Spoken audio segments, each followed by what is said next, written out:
ग्रामशी जब चालू हुआ, हम लोग जब मानव साधना में सालों तक काम कर रहे थे, बच्चों के साथ काम कर रहे थे और स्पेशली चाइल्ड लेबर्स, जो बच्चे रैक पिकिंग करते हैं, बूट पॉलिश करने जाते थे, उन सब के साथ हम काम कर रहे थे। तो ये सोचा कि ये बच्चों को अगर इससे निकालना है तो सेकंड थॉट, पॉजिटिव थॉट क्या आ सकता है। तो देन वो माइंड में आया कि जो बच्चे हैं उसके मदर्स को काम देते हैं, क्योंकि हम लोग इतने स्लम्स में काम कर रहे थे और हम लोग देख रहे थे कि उसके जो फादर है वो फादर एडिक्शन में है और उसके पूरे पैसे घर तक नहीं जाते थे और समटाइम्स बच्चों के ग्रोथ में भी बाप का कोई रोल नहीं रहता था उस वहाँ पे ऐसे एरिया में। तो फिर लगा कि नहीं यार, मदर्स के साथ काम करते हैं और अगर मदर के साथ हम लोग काम करते हैं ना तो उसके पूरे पैसे भी जाएंगे, विमेन एम्पावरमेंट भी हो जाएगा और धीरे धीरे जो बहनों की स्थिति है जो स्लम में हम देखते थे वो भी ऊपर आएगी। तो वो सबसे पहला थॉट था, बच्चे को अपना बचपन देने के लिए माँ को काम दिया जाए।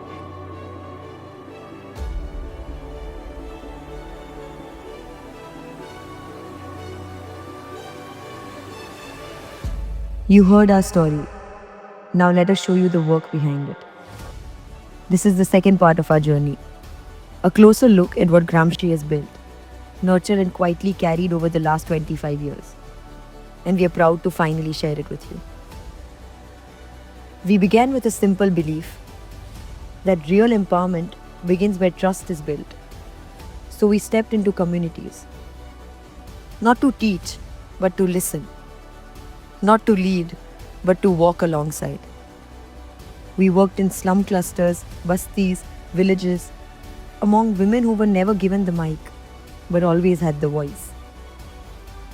We offered more than employment. We offered a circle of support, of sisterhood, of strength. We started health camps because health isn't a luxury. We began nutrition programs because a hungry body cannot dream. We created food security systems that respected dignity, not just distribution, but decisions made by women for their families. One of our earliest innovations was the supermarket savings scheme, a simple, beautiful way for women to save 5 rupees, 10 rupees, 20 rupees a day and unlock dreams bigger than they'd ever spoken aloud. We introduced a sari bank, where a woman could borrow a sari, feel beautiful at a wedding or a festival, and return it when she was ready. Because joy should never be unaffordable. We created skill development programs, where hands that once only served others began creating for themselves. We trained women in crafts, embroidery, natural dyeing, block printing, reviving forgotten traditions and forgotten confidence. We supported their children too, through adoption of education, because when a child carries a school bag, they carry the promise of change. We celebrated festivals together because culture is not separate from empowerment, it is central to it.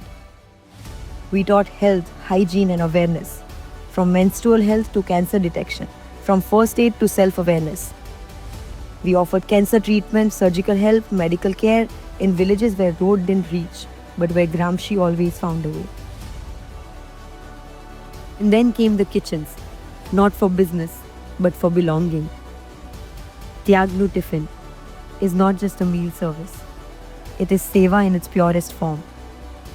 Every morning and evening, fresh nourishing food is lovingly cooked for elders who are alone, abandoned and unwell, or simply in the need of a family.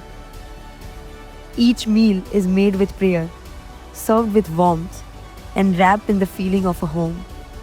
Because food heals, but love even more so. And at the heart of our spirit stands Seva Cafe, a place where transaction turns into trust. In a world growing distant, we gather in faith. Here volunteers cook and serve with open hearts, and every plate becomes a gift. No prices, no bills, only a simple invitation. Pay from your heart. Because at Seva Cafe, you don't just receive food, you receive faith. This is not a list of projects. This is a living ecosystem where empowerment is circular, where design meets dignity, and where every woman doesn't just earn, she evolves. Over the years, 75,000 women have walked through the doors of Gramshi, They walked in with hesitation and walked out with power. Behind the scenes, these women have crafted for global brands, exhibitions, stores, and platforms like Craft Roots. Thousands of pieces, lakhs of stitches, but no recognition. And so now, we are turning the mirror, shining the light back on them, because Gramsci was always about them. This next chapter is theirs. Their stories, their names, their work, finally in the forefront. When you wear what she made, you carry her pride, her process, her prayer. When you support Gramsci, you're not just uplifting a woman, you're uplifting the soul of our nation. This is not just Gramsci's story, it is yours too.